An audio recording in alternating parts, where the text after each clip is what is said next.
যখনই বিপদে পড়ে যাবেন আপনি আল্লাহ তাআলার খাস একটি নাম ধরে সাহায্য চাইবেন, বিদ্যুতের গতিতে আপনি সাহায্য পেয়ে যাবেন, আপনার বিপদ মুহূর্তের মাঝে দূর হয়ে যাবে। ব্যবসা বাণিজ্য লস, সার কাছে শুধুমাত্র শত্রু আর শত্রু বিপদে আপনাকে গ্রাস করে রেখেছে, কোনো কাজেই যেন সফলতা নাই, যেটাতে হাত দেন সেটাতেই লস, কোনো কিছুতে আপনার সাফল্য নাই, সন্তান কথা শোনে না, স্ত্রী কথা শোনে না, পরিবার পরিজন নষ্ট হয়ে গিয়েছে, কিভাবে আপনি বাঁচবেন?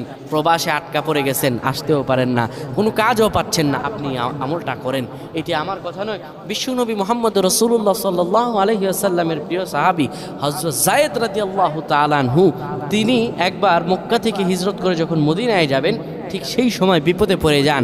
ওনাকে একটি লোক বিপদে আটকে ফেলে এবং ওনাকে হত্যা করার চেষ্টা করে। তখন তিনি আল্লাহ তাআলার এই খাস নামটি ধরে সাহায্য চেয়েছিলেন, আল্লাহ তাআলা তাকে বিপদ থেকে মুক্ত করেছেন। সুবহানাল্লাহ।